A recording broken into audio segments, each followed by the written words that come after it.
Macky Sall am na ñu bëri dañ ñëw rek bëgg nañu avion ñibbisi ndekete vacances lañ bëgg ñu dañu waxante dëgg ñu def avion ñu indi leen ba fii may leen pécule pour ñu réinsérer boo demaatee 6 mois fekkaat leen foofu ñu ne encore ñoo ngi nii loolu la fi am de ñun rek a fi ne kenn raxuñu looloo am loolu tam da ngeen ñu war a jàppale ci loolu pour mu gën a kii mais vraiment Guinée équatoriale ñoo ngi ci taxaw te dañ continuer di taxaw incha allah ñi nekk Pemba nag Pemba c'est en Tanzanie man demoon naa Pemba waaw honorable Faye ñi nekk Pemba xanaa nga gën a jege suñu service yi wax ñu madame le ministre sénégalais de l'extérieur est là incha allah dañ jël note ba xam lan la mun ko toppatoo. Honorable député Guy Marius Sagna, je vous remercie encore d'avoir évoqué le film de Bamako, qui est devenu un film culte et dans lequel, c'est vrai, j'ai plaidé contre le FMI et contre la Banque mondiale. Mais j'ai surtout plaidé pour les peuples africains. C'est la même Aïssata Tall qui est là. Celle-là qui a plaidé dans le film, c'est elle qui est toujours là. Je n'ai pas changé d'un iota. Seulement, ce que je disais dans le film, maintenant le président Macky Sall, en m'investissant de sa confiance pour ce poste, me donne l'occasion de le leur dire en réalité, en vrai, face à face. léegi affaire bi dootul film ñoo ngi ci dëggantaan bi di waxtaan ak ñoom di wax ak ñoom parce que le film, et je vous remercie toujours de rappeler ce film-là, ce film nous a amenés au Festival de Cannes. Ce film a été primé parce que c'est un film au nom des peuples d'Afrique. Et dans le film, comment je concluais ma plaidoirie? Je disais que, pour finir, on ne doit pas condamner le FMI, la Banque mondiale, l'OMC. Non, on doit seulement les rappeler à leur mission initiale, celle-là qu'ils n'auraient jamais dû oublier, qui consiste à mettre l'homme au début et à la fin de toute action politique humaine. Et c'est toujours à ça que nous appelons le FMI et la Banque mondiale, et nous continuons. Donc, pour vous rassurer, je suis toujours la même Aïssata. Rien dans ma tête n'a changé. Rien dans ma volonté n'a changé. Et Dieu merci, le président Macky Sall est respectueux de cela. Le président Macky Sall veut cela. Et quand vous l'entendez parler aux organisations internationales, parler au FMI, parler à l'OCDE, parler à la Banque mondiale, revendiquer le droit des Africains à avoir leur juste part pour le financement de leur économie, vous saurez que le président Macky Sall est aussi un avocat, comme moi je l'ai été dans le film Bamako. Alors toujours, honorable député Guy Marius Sagna, je voudrais vous remercier pour l'intérêt que vous avez pour la diplomatie. Très souvent ici, vous me rappelez les principes de la diplomatie.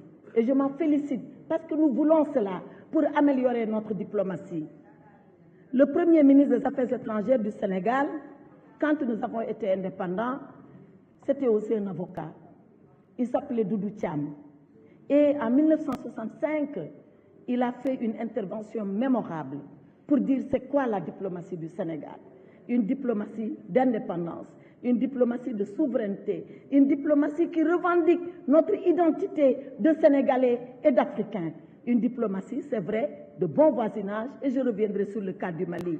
Une diplomatie au service de la paix, et je pourrai y revenir. Une diplomatie au service des Sénégalais de l'extérieur, je pourrai y revenir. Une diplomatie, enfin, qui va travailler dans le sens du raffermissement des relations avec les peuples. Et le président Senghor a été le premier qui a défini cette ligne diplomatique que Maître Doudou Thiam mettait en œuvre. Après le président Senghor, il y a eu le président Abdou Diouf et nous avons continué. Après lui, il y a eu le président Abdoulaye Wade et nous avons continué. Après lui, il y a eu le président Macky Sall et nous continuons toujours. Et cette diplomatie, elle est saluée, elle est respectée, elle est comprise et elle est acceptée par tous. Et quand sur l'Ukraine, nous prenons une décision et une position, ça ne fait pas plaisir à nos partenaires, mais nous l'assumons et nous l'expliquons.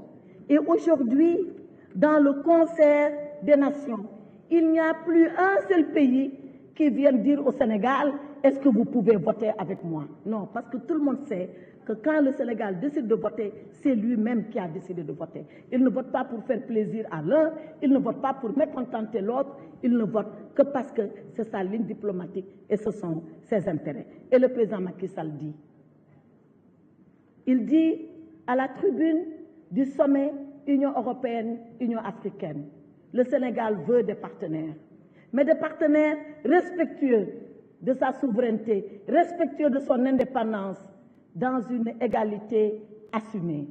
Et cela sans exclusion de qui que ce soit, sans exclusivité en faveur de qui que ce soit. Voilà ce que le président Macky Sall a défini et nous sommes dans cette ligne. Pour le Mali, le Sénégal n'a jamais eu d'embargo sur le Mali. C'est la CEDEAO qui a pris ces mesures-là. Si nous sommes membres de la CEDEAO et nous sommes membres de la CEDEAO, nous devons accepter. Et c'est vrai que nous avons été une des premières victimes de cet embargo. Mais le Sénégal et le Mali n'ont jamais eu de relation conflictuelle. La preuve, vous avez vu le président Macky Sall, il est parti au Mali, j'étais de sa délégation, il a parlé avec le colonel Goïta, il lui a donné les conseils qu'il pouvait lui donner, le colonel Goïta a accepté en tant que jeune frère ces conseils.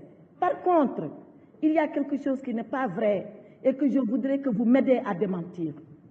Tout le monde a dit ici que Macky Sall voulait être un médiateur entre la France et le Mali. Ce n'est pas vrai. Le président Macky Sall n'a jamais dit qu'il est un médiateur entre la France et le Mali. Ça n'a jamais existé. C'est au contraire un journaliste de RFI qui est venu me poser une question à moi, en me disant, est-ce que vous